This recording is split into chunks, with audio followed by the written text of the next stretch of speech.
Hello everyone, this is part 10 of What If Deku Married Toga, and I hope you guys enjoy this video and to like, to subscribe, to share, and check out the playlist, to see more comment down below. Now let's start the intro. They call me a god. They call me a god. They call me a god. Join my membership, the perks are great. It's in the description. Devil horns jut out from the top of the cardinal red mask in Uta's hand. It's his most recent work of art, a wood-carved masterpiece painted to perfection. Tiny details like the number of fangs in its artificial mouth are accounted for the same as pointed elf ears. The craftsman takes a second longer to admire his own work before placing it on a shelf with some of his other finished designs.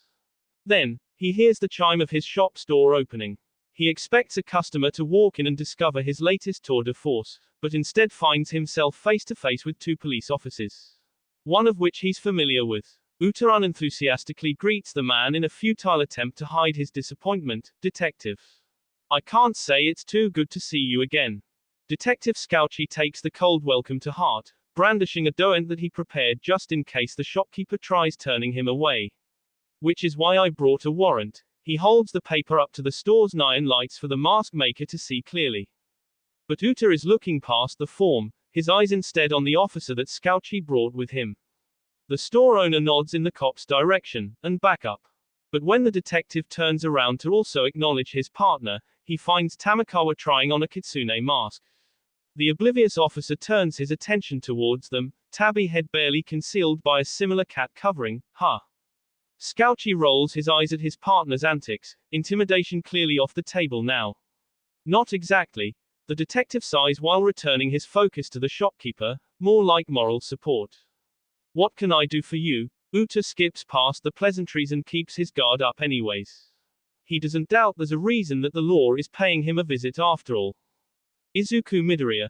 Scouchy throws the name out to test Uta. When the store owner doesn't react, he uses the boy's alias, Akatani Mikumo. The detective gets the reaction he was expecting, the masker's eyes widening. Those same eyes narrow when Scouchy uses the boy's nickname, the Tokyo Ghoul. Scouchy shakes his head before also getting straight to the point. Whatever you refer to him as personally, he's gone AWOL. Uta looks away, trying to act natural as he asks, and what makes you think he'd come here? It's Scouchy's turn to glare. He crosses his arms while stating the obvious. It seemed to me that he was making quite a fashion statement during his public debut on the news. The strobe lights either switch to a shade of red or Uta blushes under the lamp's heat. Either way, he sheepishly rubs the back of his neck with his single hand. I made that for him a long time ago. He recalls the leather mask that Akatani now wears clearly. Scouchy raises a brow, his quirk registering that what Uta said is the truth. However, the detective isn't ready to give up a potential lead just yet. This also serves as the perfect opportunity to ask, he hasn't come by to pay you a visit since then? No. Uta immediately shoots down the question with as much feigned bravo that he can muster. However, no amount of confidence can trick Scouchy's lie detection. He levels his gaze with Uta's upon registering the answer to his question as a lie. You do remember what my quirk is, don't you? Much to Uta's credit, he doesn't break eye contact this time. He hardens his stare and swallows before also hardening his tone. Unfortunately, I do. A moment passes before Uta tries giving validation for the reason that he's putting his foot down. He's just a kid. Scouchy exchanges a look with Tamakawa, who's finally put down the kitsune mask and joined him in his own stance. The officer motions to the handcuffs attached to his belt, but Scouchy shakes his head. The detective tries breaking through Uta's rough exterior with compassion before taking such measures, which is exactly why we need to find him. Kids require guidance or they can wind up running with the wrong crowds. Which those words seem to do the trick, judging by how big Uta's eyes get and his open-mouthed audible reaction, oh shit. What? Scouchy isn't sure whether that's a good thing or a bad thing though. He was with a group. They were all buying masks. Uta staggers back like he's about to lose his footing and faint. Scouchy almost believes the mask maker actually will pass out when he presses a palm against his head. Tamakawa realizes why first, hair standing on end over the same revelation. They're planning something. He turns towards his fellow officer with mild panic starting to set in. Scouchy feels that same anxiety, pushing Uta for more information. Can you identify any members of the group for us? Uta shakes his head, face turning pale. Whether he's sweating from the heat of the store's lights or if he's just that disturbed by what's happening, nobody knows, but it may as well be both. There were too many to go over. Uta recalls the number of people in the group was high. And that's enough to plunge Scouchy into action. The detective grabs a hold of his partner by the shoulders, grip tight as he orders, Tamakawa. Call Aizawa. I don't think he's gonna get reception from where he is. Tamakawa fumbles with his cell phone as he tries pulling it out of his pocket. Call him, but Scouchy is already running to get in his vehicle. Unfortunately for both the detective and his partner, they won't be able to contact or reach anybody in time for a proper warning. The League of Villains has already deposited its latest members on a mountain via Kurogiri's warp gate. The team stands right at the tip of a bluff, overlooking a vast stretch of forestry. Behind them is the open mouth of a cave, the moonlight hitting it just right that they're able to see through the shadows, but nobody can see them if anyone were to try. Are we going on a camping trip now? The reptilian stain fanboy glances around the environment with mild interest. He's got the same attire he had on when visiting Uta's shop, but now carries a massive mishmash of blades bound together with belts. It stabs the ground as though he's pitching it like a tent. Is this another bonding exercise? The more gentlemanly member of the bunch removes his top hat so that it doesn't blow away in the breeze that brushes against his overcoat. And then there's the chaotic member with a bipolar personality. If the outdoors is so good, then how come all the bugs are always trying to get inside, asking the real questions? Shut up, the whole lot of you, and I'll explain. Dabby snaps at them before pulling out a flask from his coat pocket. The constant bickering has driven him to take up drinking, having a swig every now and then the only way for him to stay the only sane member. Booze runs down his scarred chin as he discloses the reason for the drop-off. Our honorable leader confided in me that this is where our first mission is going to take place. Really? Akatani looks at Dabby with wide eyes. He wasn't expecting Tomura to give Dabby exclusive details, nor Dabby to keep those things a secret. The burned villain shrugs as though it's no big deal to have kept it hidden, but Akatani still can't cope with the slight feeling of betrayal. Quote, what are we supposed to do out in the middle of nowhere? The villain wearing shades raises a skeptical brow and places their hands on their hips while questioning the integrity of Dabby's claim. To which Dabby rolls his eyes, it's not just the wilderness, and points towards the horizon of the treeline. Look. Everyone follows the villain's finger to find it aiming towards a collection of cabins in the distance. We have a target. They should be somewhere there, and the group comes to the same conclusion that they're supposed to raid whoever occupies the residence. Well, what are we waiting for? I'm itching to go. Let's hurry up and move. The muscular member of the villains stomps forward eagerly. Since Uta's mask shop, he's adopted a look combining the hockey mask he bought with a hooded cloak to cover his body. Wait, it's too soon. We need to scope the place out first. Bide our time. The boy who bought a gas mask chimes in while trying to step in front of his much more imposing comrade. He nearly gets trampled, but sighs in relief when the muscular villain stops short. Who Dian made you boss? Dabby shoots a quick glance over his shoulder with an expression of disdain. But Akatani stands up for the boy by agreeing, he's right. We don't know anything. He's sporting his own annoyed look behind his mask as he directs his next statement at Dabby, you didn't even tell us who our target would be. I usually like surprises, but we're supposed to be friends. Himiko sides with her boyfriend while giving an exaggerated demonstrative pout. Though the exaggerated movement and gestures do help convey her disappointment better than her facial expression considering she's got on her own mask now. A loose black tube wraps around her neck like a scarf, decorated with pieces of pale metal to form the shape of a carnivorous grin. Our shadowy orchestrator has planned everything. There is sure to be sound reasoning behind it all. The elegant villain returns his hat to his head now that the wind has stopped blowing as hard. He seems to be siding with Dabby. Who the hell cares? Let us get down there. My blood's pumping over here, and the muscular villain is still as eager as ever to get the mission underway as well. Quote, shut up, you fact-jobs. But Dabby disregards them all regardless of who they agree or disagree with. The only two he bothers acknowledging are Akatani and Himiko. He pulls out a photo of none other than Katsuki Bakugo, showing it to them first. No wonder I was the only one entrusted to know what we're doing here until now. but not without muttering under his breath how exasperated he is by the group's consistent commotion. Kaken. Akatani instantly recognizes his childhood friend in the picture presented. He's that guy from the sports festival, as does Himiko. She grabs onto Akatani's arm in an attempt to comfort him, already understanding the impact the revelation must be having on him. Dabi moves on from them to address the others. We're gonna retrieve this angry Pomeranian and keep him as a pet. Do not kill him. He's a potential recruit, not a bounty, showing him the same photo. Buzzkill. The hulkish hooded villain grumbles over the order not allowing him to murder the target. But Akatani is still too busy processing the order himself to notice or care. This'll never work. What a stupid plan. You don't think he'll join us? Himiko and he start to have a private whispered conversation separate from the main group. Kaken would never. He shakes his head at the mere thought that Kaken would become a villain for any reason whatsoever. But he also falters when Himiko asks him, not even if he sees you. Akatani and Himiko stare at one another, gauging each of their emotions despite the masks concealing their facial expressions. Akatani doesn't have an answer for the question he was just asked.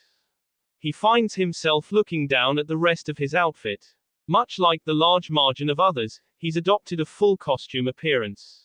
The form-fitting black makes up a combat suit, covered by a buttoned high-collar jacket. The sleeves are short, stopping at his elbows, the same as his pants legs cut off at the knees. However, tactical dark leather continues and covers what would have been otherwise exposed skin. He's not sure how Bakugo would react to seeing him like this, fully embracing the ghoulish persona. What you two talking about? Don't be flirting on the job. Akatani is suddenly startled by an arm being slung over his shoulder. He finds himself being jostled by the black and grey suited villain, much to his displeasure. Enough. Dabi barks for the Deadpool knockoff to quit goofing around before turning his attention to the youngest of the team. Oi, kid. Think you can hit the forest with your mustard gas? He asks for support as a plan of attack begins to formulate. Ha. Oh, yeah. The boy's gas mask bobs up and down in confirmation when he realizes that he's being acknowledged. Then let's start a signal fire together. Dabi grins as much as his stapled cheeks will allow and emits a blue flame from one of his equally marred hands. We'll begin putting them in their places. Now we're talking. The muscular villain cackles with glee before playfully slapping Akatani on the back. How about it, ghoul? He's shocked to see Akatani doesn't stumble from the push. But he's even more surprised when Akatani doesn't respond with the same enthusiasm to get in on some action. I'm staying behind. We're mobilizing too early and everyone here is a loose cannon. Dabi doesn't care, not bothering to read into it. He shrugs before sliding down the slope. Suit yourself, Akatani. But Himiko does pause to express an amount of concern. She looks her boyfriend imploringly in the eyes. The gaze he returns to her is soft and she's soothed by his nod that it's okay for her to go, or rather, she feels it's a non-verbal request that she does go. So she nods back and does. Shall we? The gentleman of the group gestures for everyone to mobilize and they begin to disperse one by one. Pretty soon, the only ones left at the mouth of the cave are Akatani and the brutish muscular villain. What's the big idea? Is it cause we're not allowed to kill that blonde kid? The hooded hulks his head to the side as he tries to guess the reason for Akatani staying behind. Akatani frowns but tries not to show his annoyance otherwise as he responds, no. Nobody said anything about the others. Come on, we can still have a good old-fashioned massacre, though it's proven much more difficult than one would imagine when he's interrupted by an enthusiastically carefree desire to kill. You. Akatani growls as he struggles to contain his own bloodlust. Though the muscular villain would probably be surprised to learn who that murderous urge is being directed towards. But before either villain can act upon the wafting aura, they're drawn to the sound of non-rhythmic taps. The source is a small pebble that bounces on the dirt of the hill when it reaches them. Akatani follows the direction that it fell from, spotting a boy that looks about Eri's age staring down at them with a terrified look. Well, Akatani redirects his gaze with worry when the muscular villain stomps past him to get a view of the boy too, a face that isn't on the list. The small child is paralyzed with fear, and that's only knowing half the danger that he's in. Akatani starts to move for the boy too. What are you doing out here? Muttering under his breath in disbelief. Hey, that hat is pretty slick, kid.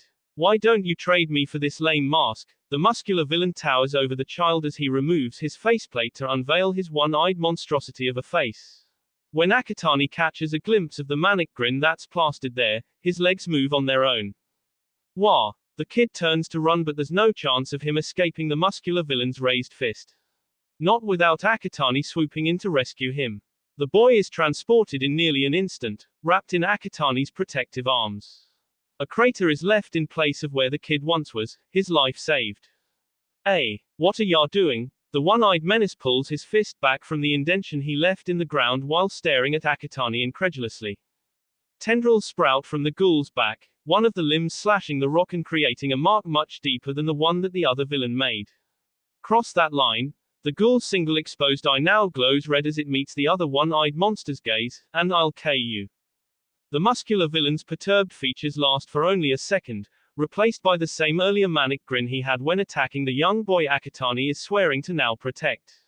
Oh, I'm gonna have fun with you. He rips his cloak off to expose his huge physique and muscle fibers begin to triple the size of those muscles. I hope the gang doesn't mind a small internal conflict between two powerhouses. Powerhouse. Fun. Watching the villain display his quirk gives the ghoul a different conception though. You're an all-you-can-eat. Before engaging his opponent, Akatani takes care to safely place the boy he rescued in a tree with one of his tendrils. He can't have the child getting in harm's way or hindering his combat abilities. He also doesn't want to risk losing control of himself during the indulgence he's about to have when on the muscular villain, not with a kid cradled in his arms. The one-eyed tank charges, no longer waiting for Akatani to safely distribute the child. The ghoul meets the attack head-on, unzipping his mouth covering and unleashing his cocoon. They collide with one another, full force put into their rushes. It takes all of his tentacles to stop the pressure of the muscular villain's punches, two at a time wrapping each arm by the wrist. With all four limbs occupied, Akatani grinds his feet into the ground to try and push forward himself.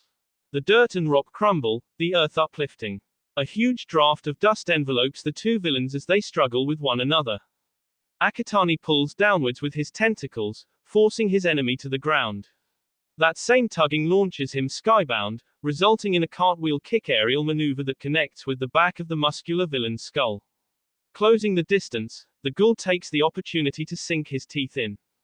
The ghoul rips a chunk of out from the villain's muscle fibers. The villain roars in a mixture of rage and pain, twisting in an attempt to knock Akatani off his back.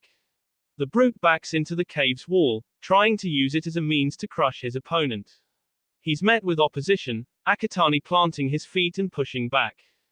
Akatani leaps over the punch and lands on the villain's shoulder, see down. The villain shrieks, spiraling as he tries to grab the ghoul and throw him off. The two slam into the already dented cave wall, pebbles and dirt showering them. Akatani rips out another piece with his hands before finally getting flung off. He lands with an arm poised and the other head back, legs spread. Tentacles whipping around frantically like wagging tails, he moves along the ledge of the cliff with haste.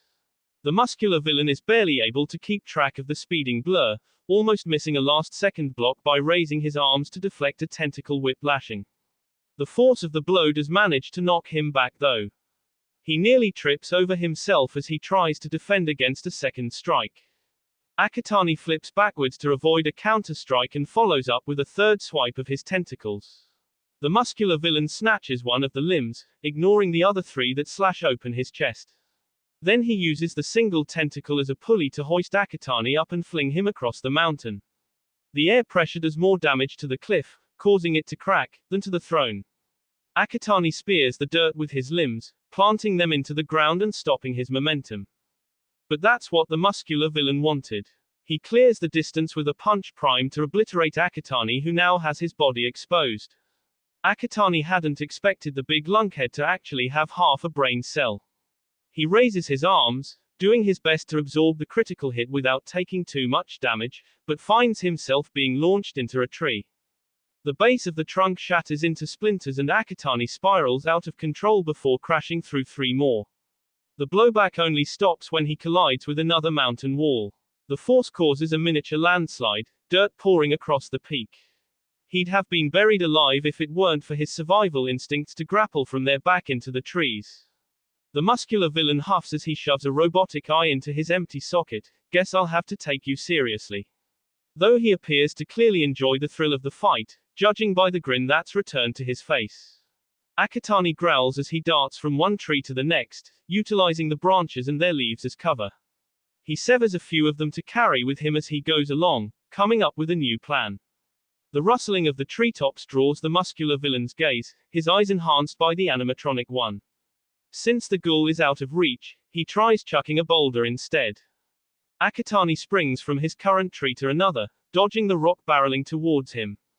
Pieces of bark spray from where he once had been. The muscular villain laughs as he boasts, "Come back down here and fight like a man." Twigs snap and fall. The muscular villain's grin grows and he throws another rock. Except, he doesn't see the ghoul move to avoid the assault. Instead, dead tree limbs fall in his place. Having lost track of his opponent, he quickly turns to search another side of the cliff. More dead branches rain down from where leaves had been shaking. A diversion. A trick. The ghoul comes out behind him, able to get another tee in with his back turned. The muscular villain screeches, royally pissed off. The ghoul just continues his assault, tentacles. The ghoul shows no mercy. Akatani wipes his mouth with the back of his hand as he turns around to face the blue flames behind him. A rising inferno has overtaken the forest, burning it to the ground. Thick black smoke rises into the night sky, blending with a purple cloud that snakes through ashes. He can see the cabins in the distance are burning too, also shrouded in a colored fog. He remembers that the League of Villains are targeting Kaken. He remembers Todoroki is in that same class. He remembers Aizawa teaches that class. He worries that Aizawa may have thought it was safe enough to bring Eri along. Akatani pulls the zipper on his mask, covering his mouth. Then, he gives the boy that he rescued a parting look, ensuring that the kid will at least be safe out of harm's way. And he dives into the hell below. Azure flames flail in blinding white flashes, flying from tree to tree in a rapid spread. The destruction is as swift as Akatani, the ghoul sprinting within the wildfire. Burning branches break off from charred trunks and transform to ash in the dense black air. Akatani's mask keeps him from swallowing the dark smog, but his heightened sense still revolts towards the acrid smell that chokes his lungs. Fumes fill what remains of the forest, stinging Akatani's eyes as he searches for anyone other than himself within the inferno. He's run deep enough into the withering wilderness that he's reached the equally charred cabins. The facility's collapsed, consumed by Dabi's fire. Akatani swallows as he peeks at the piles of burned wood. Nobody appears to be buried, but there's not a soul in sight otherwise either. There's a chance that everyone was outside for a nightly activity and didn't get caught up in the conflagration. Or so he hopes. That's more than wishful thinking. Suddenly, a resounding boom shakes the ground and returns Akatani's attention to the burning forest. A major updraft of dirt came from the west where more sounds carries across the treetops. Signs of a fight. Signs of life. The ghoul takes off, breaking into another sprint. He's got more than enough energy to spare, his intake of muscular fibers giving him a massive boost. So when he comes across a thick tree trunk that's fallen in his path, he simply bounds over it. Akatani just isn't prepared for what he finds on the other side. The underground hero, Eraserhead, also comes to a dead stop. The two had intersected one another's routes on their way to the explosion source. Aizawa's pause lasts shorter than Akatani's upon initial reunion though. Having years of experience and training under his belt, the underground hero lashes out with his capture cloth to contain the Tokyo Ghoul. Akatani acts purely on instinct, evading the winding material with a twist of his torso that backs him into a burning tree. The flaming tree licks his back and pushes him back into the fray. Wait, Akatani tries talking Aizawa down but clenches his teeth mid-sentence when he's forced to dodge another swipe of the hero's scarf. His calves tighten and his feet plant themselves firmly, body tensing in preparation to dart forward. Before he can use his strength to clear the distance between himself and his opponent though, a familiar feeling weakens the effect. Aizawa's hair rises above his head, reaching towards the sky like the flames that surround him and the ghoul. Behind his yellow goggles are red glowing eyes that lock onto the villain. Akatani's quirk loses its full ability, erasure slowing him down. He just barely manages to jump away from a third sweep of Aizawa's capture cloth. Eraserhead stretches a leg, taking out Akatani's. Akatani's back hits the ground. He doesn't need to see more than the sky to know he needs to roll out of the way of whatever attack is coming next. Aizawa lands in the spot that the ghoul once was. Akutami clambers to his feet, holding out his hands to try pacifying the hero again. But the underground hero wraps him in his capture cloth, binding his arms to his sides. You have a lot to answer for. Aizawa tugs on the cloth so that it tightens its hold. Akutami's struggles cease when he realizes he won't be able to escape without his quirk. But seeing his girlfriend creep up behind his captor helps him maintain his composure. Maybe some other time, is his only warning to Aizawa before the blonde villainess leaps out from her hiding spot. Aizawa manages to duck under her attack, but that also forces his eyes off the ghoul. Akutami's quirk returns to him, allowing him to break free of the capture cloth's hold.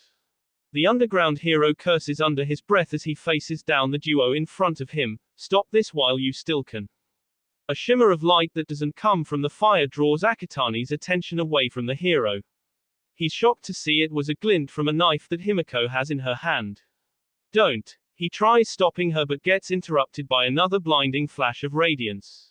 He shields his eyes with his arms when a burst of flames overtakes the area. Our fight isn't finished yet, a razorhead. Akutami uncovers his face and blinks to see Dabi has arrived as well. The underground hero is outnumbered 3-1 now, and lacks his weapon that's been reduced to tatters. Akutami can't help but wince in sympathy. But Aizawa isn't one to give up easily, making use of his environment by throwing up a handful of ash to blind Himiko. The blonde swings her knife wildly in response, trying to cut anything or anyone near her. Akutami hops back so that he doesn't find himself in the crossfire when the underground hero engages Dabi next. Why attack the summer camp? Aizawa grunts as he throws a punch at the villain he's currently locked in combat with. Wasn't my first idea, Akutami replies as he tends to Himiko. She rubs at her eyes as he wipes around the corners. He's not so sure Aizawa would believe him if he said he just found out what was happening anyways. You should be more worried about yourself than the kiddies.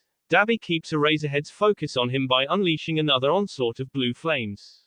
The wide spread of fire forces Aizawa back, tall trees catching the tail end of the attack instead. Suddenly, Akutami notices a drop in the temperature despite the heat of the inferno. A breath of condensation is his second warning before a stream of ice comes crashing through the undergrowth. The ghoul grabs Himiko and jumps away, the two of them avoiding becoming encased. Dabi, however, gets covered by the freezing force. Akutami turns his head, single exposed eye widening when he recognizes Shoto Todoroki has also joined the battle. Get away from my sensei. Todoroki's tone is cold-hearted as he steps into the small clearing that's been made from a combination of quirks in battle. Dabi sneers at his brother, not even bothering to squirm from within his ice imprisonment. Son of Endeavor, is the only acknowledgement that he gives his sibling. His voice is just as frostbitingly bitter. Steam rises as the ice begins to evaporate. Dabi's heating himself up, melting away the casing. The rest crumbles and chips apart so that the villain can break free, weakened enough from the opposing heat. Both brothers wind up for another attack, forcing Akutami to spring from his perched spot to intervene. Aizawa leaps in at the same time though, intersecting the trajectory. Akutami tumbles with the underground hero, away from the incoming crossing of fire and ice streams. He doesn't have enough time to brace himself before an eruption. A flashfire collides with an iceberg head-on, shattering it into flaming fragments. Huge chunks of burning glacier spread across the forest, coating trees with rime instead of flames. Akutami coughs as he fans away the updraft of smoke, ash, and frosty mildew. The zipper to his mask became undone in the explosion, exposing his gawking mouth at what remains of where his friends once were. Dabi's burns have increased, staples and shes having popped loose so that he's bleeding heavily now. As for the other Todoroki, he's not in the best of shape either, sprawled out in a crater.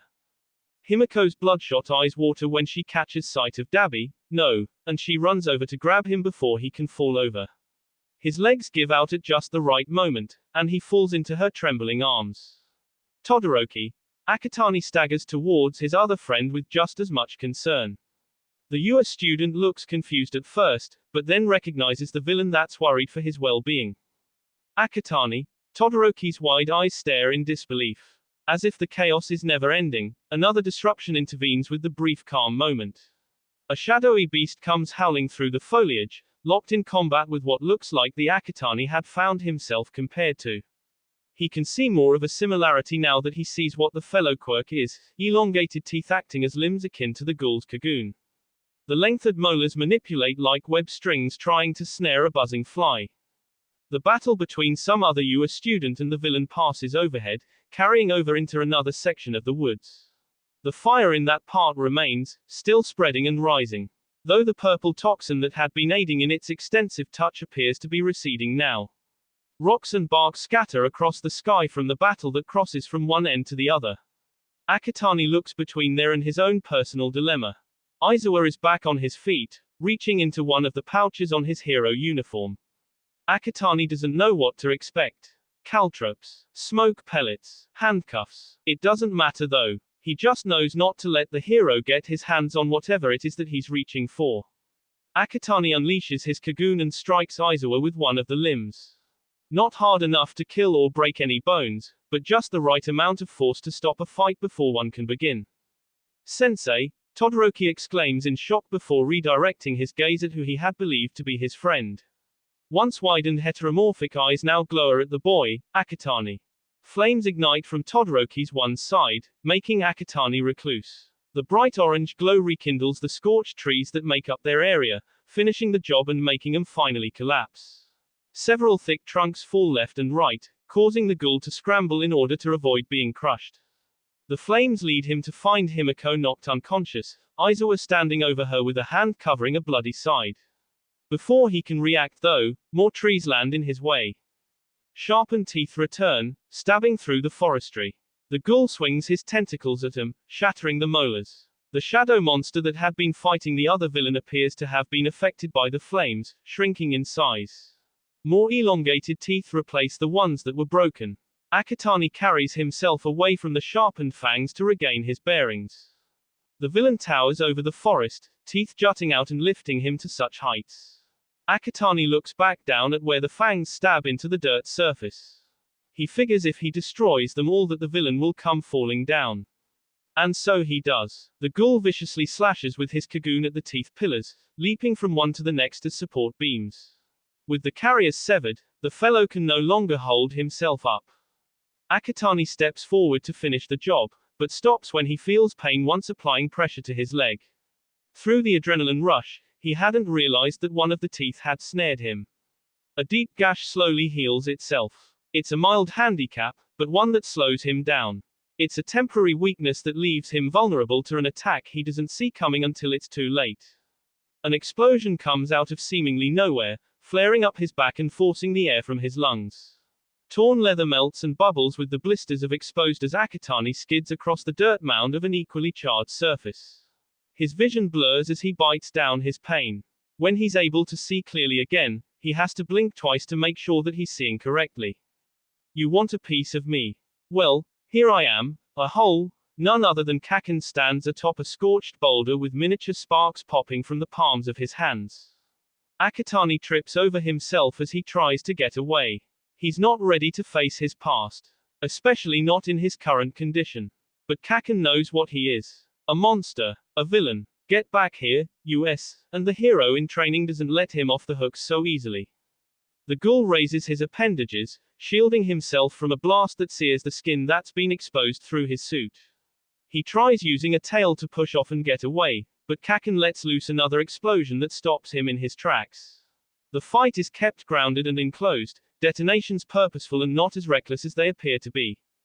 Akitani raises a tentacle to separate himself from his attacker, but another explosion goes off directly in his face. He's rocked from the blast, mask charred and flickering with small flames. He reaches for something to brace himself, and grabs onto Kaken's wrist. Big mistake. The living firecracker spins like a bottle rocket using his free hand to let off a round of explosions. Dizzied from the spin, Akitani is unable to resist being lifted up and over, and then body slammed. Akitani isn't expecting the cold rush that hits his face once his mask is pulled off. Not with the heat wafting through the air around he and the camp. But it's almost refreshing as much as it is unexpected. He feels his head become less clouded and his vision refocuses. Kaken has him pinned under his weight, a hand primed and ready with the palm glowing a subtle tinge of orange. The glow fades when Kaken's snarl shifts to an expression that mimics Akutani's. Izuku, the blonde boy, speaks despite being breathless. The dark in the ghoul's eyes are as warm as the night. The tiny red orb at the center of the cracked web stares back at Kaken's equally crimson gaze. Then, a blue coating consumes the Yua hero in training, and he's shrunken smaller than the ghoul's pupils. The villain with the top hat stands in Kaken's place, holding a small marble. This turned out to be easier than anticipated, and he reaches out to Akutani with his free hand. Akutani falters, but then realizes Kaken was just compressed and captured. He sits up despite the pain that shoots through him and reaches out to accept the extended hand. Easy isn't exactly the word I'd use. He's still breathless from the entirety of all that's transpired, but it does feel good to finally lower his guard. Though that's his mistake. Since if he hadn't relaxed, if he had still considered the other villains his enemies instead of trusting them as comrades for even a split second, he maybe would have seen his own capture coming. The villain's fingertips brush up against Akutani's, and the ghoul is turned into a red marble that contrasts his childhood friend's blue ball. No, I suppose you wouldn't. The villain rolls them both between his fingers before shoving them into his coat pocket and leaving to reconvene with the rest of the league. The villains Twice and Mr. Compress had gotten acquainted with one another after joining the League of Villains. Through their mutual associate, Kurogiri. The barkeep had sat him down with a shot of whiskey each to speak about a private matter. It turns out that who they had originally believed to be leading the villain organization wasn't actually in charge. Even Tomura Shigaraki answers to a sensei. A television monitor was placed on the bar counter, and from it the voice of the league's true leader spoke. For your upcoming assignment, I personally have a separate mission for you two to conduct. The deep foreboding tone left no room for questioning or refusal. Each villain downed their shot of whiskey right then and there, prompting Kurogiri to refill the glasses. You will not just be capturing and retrieving Katsuki Bakugo from UA, but another prospectively transferable student. The reason for this silent meet is that he is already assumed to have joined our ranks. Kurogiri showed him a photo of Akutani Mikumo for elaboration, and it must be done just as subtly as this arrangement. A plan had been made that night. Twice would plant the idea in Mikumo's girlfriend's head that it'd be a good idea to team bond by getting everyone a makeover. That's how Twice would have the opportunity to measure Mikumo, granting him the ability to make a clone with his quirk. You will replace him with the copy so that the other members of the group remain none the wiser. It goes without saying that Tomura in particular does not know of this side quest, as he would call it, and then the plan would be enacted with only Twice and Compress knowing of all for one's hidden intent. Which members were aware of Bakugo's capture was also kept to a minimum in order to avoid suspicion of an ulterior motive. Dabi being the most detrimental. All for One was fully aware of the burn victim's family history and took advantage of it as a way to gain his silence too. Dabi's fixation on his brother at the summer camp as a motivation to participate would blind him to looking closer or seeing a problem with keeping the plan a secret from his friends. Since All for One was also well aware of Mikumo's past with Bakugo as Izuku Midoriya and how that would negatively affect his scheme, he had to take such a precaution. It wouldn't be until after Mikumo is already on site that he should learn of the mission. The strategy worked in All for One's favor, gaining his new experimental protege with his current one being none the wiser. The clone of the Tokyo Ghoul was fed a lie that he is the original so that he wouldn't act any differently from his real self either. He would go along with them once he saw his childhood friend was caught unharmed and suspect nothing. And with everyone else in the league preoccupied either searching for Bakugo or combating the heroes stationed at the camp, they would suspect nothing either. Twice climbs up a hill with the clone he created of the Tokyo Ghoul, each of them heading for the rendezvous point. Kurogiri provided coordinates and a compass for them to find where the warp gate exit would be. The time frame from arrival to departure was deemed also detrimental in the makings of the plan, adding haste to the flow of action leaving no room for error.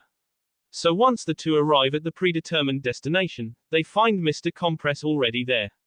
The villain leans on his cane, having waited patiently, only twirling it from its propped position to standing once he notices them. It's about time. Compress presents the two marbles in his hand for Twice's sake before placing them back in his pocket, and here I was beginning to think that I must do everything myself. Each of the conspiring villains held up their ends of the plan, success but assured. Now it's just a matter of carrying out the final act for a proper conclusion. Shut up. We're early, Twice shouts back incredulously as though he's offended before doing a double take and apologizing. I can't believe we got here late. Sorry, pal. Regardless of which outburst he feels more sincere about, he winds up pausing afterwards when actually taking in his surroundings and asks, "Where's everyone else? You might have had it right the first time." "Are we early?" Akatani's clone speaks up when he realizes he has no conception of time. Under his mask, his face scrunches up in confusion. He has no recollection of how he winded up with Twice in the woods. The last thing he remembers is adamantly refusing to join them in the raid. A problem with the clones Twice makes is that they all share memories with the host up to the point of creation, making any brief period in between null and void. Compress slides back the sleeve covering his wrist to check his watch. We're right on time. And as though on cue, the undergrowth behind him begins rustling. The leaves shake and twigs snap, making way for whoever's coming through. Akatani's clone tenses in anticipation, sharing the same ghoulish instinct as his host. Twice his head to the side, expecting a bunny rabbit or something as equally cute from nature. Compress pivots, facing the same direction the others are looking with a feeling that's in between those two. Nobody expects Spinner and Magna, the Stain fanatic and Himiko's, Big Sis, to be the ones who come running out from the weeds. Especially for both of them to be covered in so much blood, panting frantically. Magna's sunglasses are missing, probably broken in whatever skirmish that she found herself in. Spinner's magenta hair is messied and his already tattered clothes are even more torn. The two sporting the disheveled appearances stagger over to their comrades. "Those hero kids are crazy," Spinner gasps in between huge intakes of air. He sounds as traumatized as he looks. The massive makeshift weapon he had been carrying back when they arrived is noticeably missing. "They got mustard. The kid won't be making it back with us," Magna reports the loss of a comrade with a shake of her head. The downtrodden demeanor meshed with Spinner's look makes for a colorfully imaginative turn of events. How they were beaten and why the mustard gas evaporated so quickly during their attack crosses everyone's mind with different ideas or reimaginings. Practically a perfect replica of Akatani, the clone's recalled friends still missing from the rendezvous point after receiving this news causes him to worry. "Where's Dabi and Himiko?" he asks. Playing hooky, Twice gives an unhelpful suggestion that earns a glare from the Tokyo Ghoul's copy. Sensing the clone's hostility, Twice holds up his hands in mock surrender before trying again, or they could just be ya know, though that one's probably worse. "If they're not here soon, I'm afraid we'll have to leave without them." But Compress is quick to redirect the Ghoul copy's glare. Even Spinner and Magna are taken back by the villain's careless comment. Everyone knew the risks involved when they joined. It doesn't help that he does a poor job of defending himself. "We can't just abandon our partners," Spinner argues with the other villain through bared teeth. Akatani's clone's mask shares a striking resemblance. "I agree," Twice raises his hand courageously, before immediately swinging it down and frantically shaking his head. "I disagree," he adamantly goes back on his word as always. Magna facepalms. "I should have just gotten a regular job," regretting her decision of joining the chaotic club. As equally annoyed, Akatani's clone starts to head for the woods. Twice notices first and calls after him, "Hey, where are you going? We shouldn't wander from here at this time." Compress turns to see the sudden cause of commotion and forms a pit in his stomach at the thought of their plan falling apart when they've already come so far, being so close to success. The clone of Akatani doesn't bother stopping, nor does he even spare a glance back. "Go ahead and leave without us if you want, but I'm not abandoning Himiko or Dabi." His resolve is loud and clear with his only response of acknowledgement. Just like his host, he has a one-track mind. "Stain was right about you," Spinner whispers to himself with admiration twinkling in his eyes. Hastily, he hurries after Akatani's clone with an almost desperate urge to tag along. "Wait. I'll help." But before they venture off, they're fortunate enough that Dabi and Himiko find them first. Though the two are in extremely bad shape. Himiko, Akatani's clone, rushes to take what his mind tells him is his girlfriend from Dabi's arms. The blonde girl is unconscious, body limp. Dabi looks like he went through hell and back to carry her, collapsing in Spinner's arms. "I've got you." Spinner holds Dabi upright as B soaks into his torn fabric. The villain's burns have increased and spread, dried purple skin remelted and red muscle tissue exposed. Akatani's clone pulls his mask off, pulling Himiko closer. Hey, You gotta wake up. He pleadingly stares at her closed eyelids with the hope that they'll open. Hey, they're okay. Twice remains obliviously ignorant with a childlike innocent happy reaction as opposed to Compress and Magna's quiet and reserved grim responses. That is, until somebody else comes crashing through the undergrowth. The white lens of Twice's mask widen when he sees none other than a Razorlead leap out from the bushes. Oh shit. Though the underground hero does give pause when he sees what looks like Akatani without his mask on. Seeing the boy's actual face is different from combating the Tokyo Ghoul when wearing his guise. Suddenly, the harsh reality of the situation hits Aizawa and stops him in his tracks. We have to go. Now. Compress urges everyone to retreat through Kurogiri's portal while the hero is distracted. Twice doesn't think twice, fleeing with a girlish scream into the warp gate. Magna runs in right behind him, minus the yelling. As Spinner drags Dabi and Akatani's clone carries Himiko, the ghoul's copy meets Aizawa's gaze. They each share a sad exchange through their stare. Then Akatani's clone bids the hero farewell with these parting words, "Don't come for me." The Tokyo Ghoul scene with Jason where Ken Kaneki's hair turns white. That will be all for this video. Be sure to like, subscribe, share, and comment down below for more videos. Goodbye.